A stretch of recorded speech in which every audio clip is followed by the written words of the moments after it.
February 4th, 1982, middle of the Atlantic Ocean. A man lies asleep on a 21-foot sailboat, 800 miles from the nearest land. Then something massive slams the hull. The boat shudders. Seawater explodes through a gash in the side. The cabin floods in seconds. He has one choice: abandon the boat he spent years building and jump into a 6-foot rubber raft. No radio, no rescue, no way home.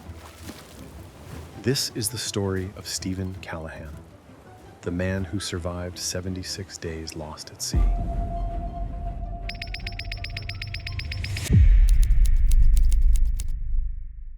Steven Callahan has dreamed of this moment since he was 12 years old.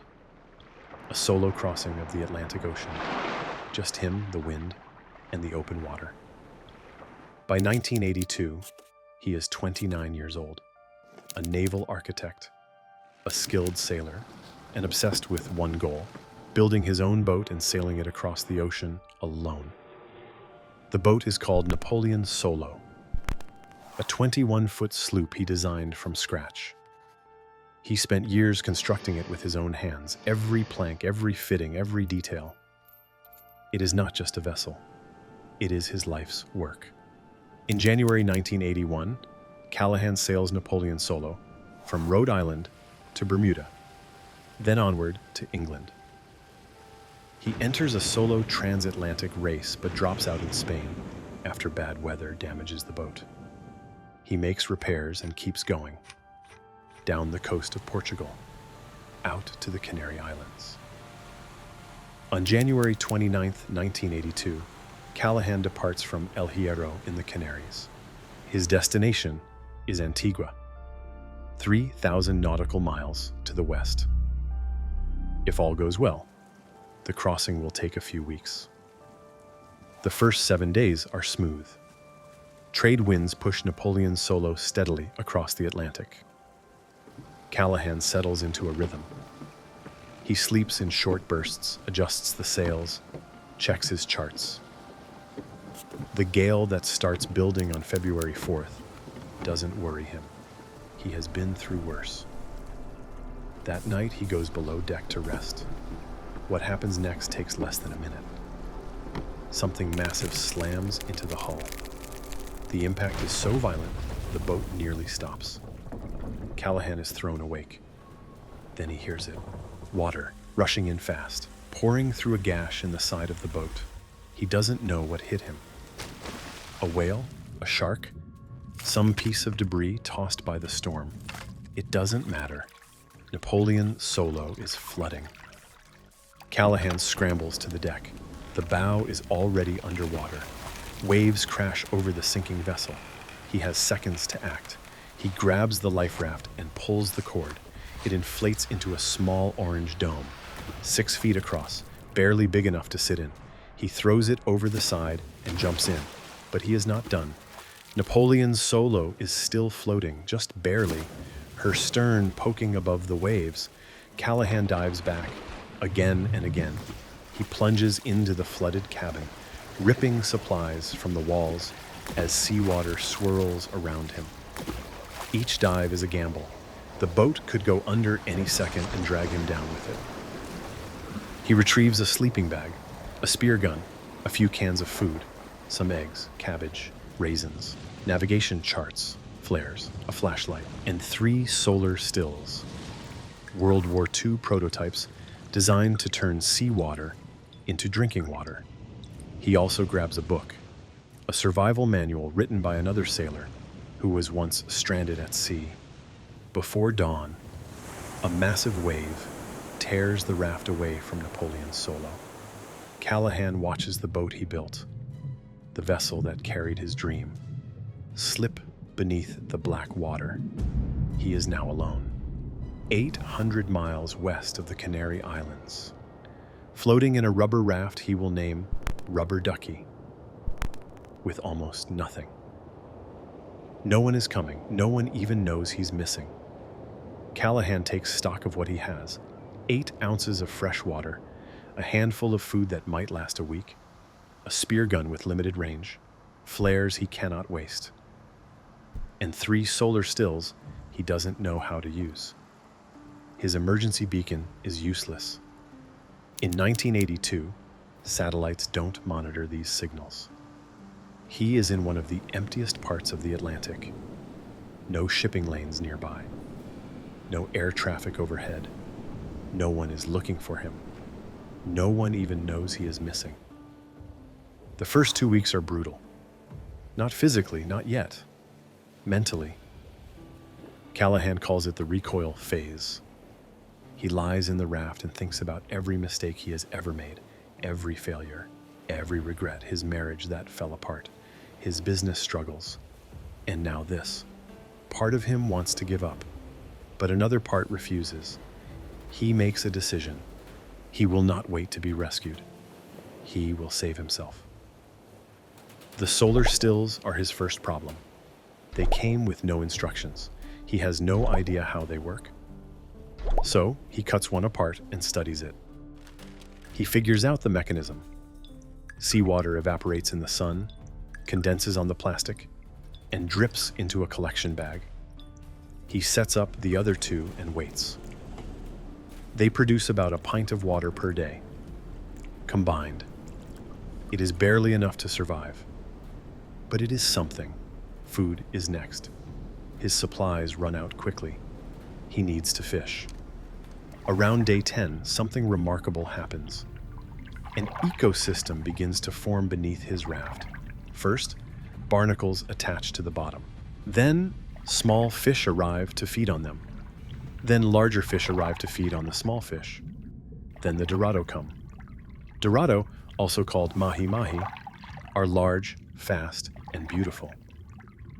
Bright blue and gold. They flash beneath the surface like living light. A school of about 50 gathers around Rubber Ducky. They follow the raft day and night. Callahan becomes their island. He uses the spear gun to hunt them. At first it works, but the firing mechanism breaks. Now he can only spear fish by hand. They have to be within 18 inches for him to have any chance. For days he strikes and misses. The dorado are too fast, too smart. They scatter the moment the spear enters the water, then return an hour later, as if nothing happened. Callahan lies on his stomach, arm aching, waiting for one to drift close enough. Miss after miss after miss. Then one morning, he finally lands one. He drags it into the raft, still thrashing. He eats it raw. The organs, the eyes, everything. It tastes like survival. He creates a routine. Every day he exercises to keep his muscles from wasting. He checks his solar stills.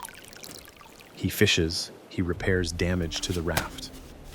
He tracks his position using the stars and charts. He writes in a journal. The routine keeps him sane. But the ocean keeps testing him. Sharks begin to circle. They smell the blood when he catches a dorado. They bump against the underside of the raft. Sometimes they stare at him with flat black eyes just beneath the surface. One wrong move, one tear in the rubber floor, and they will have him. On day 14, he spots a ship on the horizon, a cargo vessel, less than 2 miles away. He fires a flare. He waves his arms. He screams until his throat burns. The ship keeps moving. It never slows down. Rescue isn't coming, and the raft won't hold forever. Day 43. Callahan is spearing a dorado when the fish thrashes violently. The tip of the spear punches through the bottom of the raft. Seawater floods in through a 4-inch gash. Rubber Ducky is sinking. Callahan drops the fish and scrambles. He grabs cords, fabric, anything he can find. He stuffs material into the hole.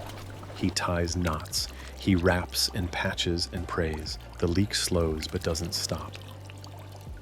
The raft now requires constant pumping. Every few hours, day and night, he has to force air back into the tubes to keep it afloat. If he sleeps too long, he wakes up half submerged. He is 1,500 miles from land, and his only shelter is dying beneath him. His body is failing too. He has lost over a third of his weight. His ribs press against his skin. His legs are covered in saltwater sores that never heal. His lips are cracked and bleeding. The sun blisters him during the day. The cold soaks him at night. His joints ache constantly. Moving is agony. Staying still is worse. The Dorado are still there, circling, watching. He recognizes individual fish now. One has a scar along its flank. Another swims with a slight tilt. They are his companions, his food source, his tormentors. He loves them, he depends on them, and one of them just nearly killed him. The false rescues continue. A tanker passes within a mile. Callahan fires his last flares. Nothing. A freighter cuts across the horizon. He waves a piece of orange fabric for hours. It disappears without slowing. Each time, the hope is unbearable. Each time, the disappointment nearly breaks him. He later admitted those moments came closest to destroying him. Not the hunger, not the thirst, but being so close to salvation and watching it vanish. His solar stills begin to fail. One rips, another clogs. He is left collecting rainwater with improvised funnels made from plastic and fabric. Some days it rains, some days it doesn't. On dry days, his throat closes up. His tongue swells. He rations each sip like it's his last. The trade winds and currents push him steadily westward. He drifts 1,800 nautical miles from where Napoleon Solo went down, the equivalent of crawling on his hands and knees from Maine to Denver. At night, when the suffering fades and the stars fill the sky, Callahan looks up at the universe spread above him. He will later describe it as a view of heaven from a seat in hell. By late April, Callahan is a skeleton. His mind wanders.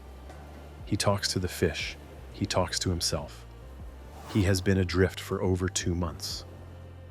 Then something changes. The swells feel different, softer. And the birds circling overhead are not the ocean birds he has seen for weeks. These are land birds, frigate birds. They can only mean one thing. April 20th, 1982. Day 75. Callahan wakes in the middle of the night. Through the raft's canopy, he sees something he hasn't seen in over 2 months. Lights. On the horizon, faint but unmistakable. Land. He is looking at the island of Marie Galante, just southeast of Guadeloupe. After drifting nearly 2,000 miles across the Atlantic, he is finally within reach of shore. But he is too weak to paddle. His arms have no strength. His legs haven't supported his weight in months. All he can do is drift and wait. Morning comes. The island is still there, maybe 5 miles away. The Dorado are still circling beneath him, dozens of them. The same fish that have followed him across the ocean, fed him, nearly sunk him. Frigate birds gather overhead. They wheel and dive, drawn by the school of fish below. 2 fishermen are working offshore that morning. They see the birds circling and head toward them. Birds mean fish. A good catch. What they find instead is a torn orange raft, and inside it a man who barely looks human. Sunken eyes, skin stretched over bone, sores covering his body. He is waving one arm weakly. The fishermen pull alongside. One of them speaks English. Callahan can barely form words. They lift him aboard. He weighs approximately 100 pounds, a third less than when he started. He is severely dehydrated, covered in saltwater sores. He can barely stand. The 76-day nightmare is over. Callahan was taken to a hospital on Marie Galante and treated for dehydration, malnutrition, and sun exposure. He spent 6 weeks recovering before making his way home. 4 years later, he published a book about his ordeal. Adrift, 76 Days Lost at Sea. It became a New York Times bestseller and stayed on the list for 36 weeks. He still sails today. He calls the ocean the world's greatest wilderness, the Dorado that kept him alive, the fish he hunted, the fish that nearly sunk his raft, the fish he came to know by sight, had drawn the birds. The birds drew the fishermen. In the end, the fish brought him home.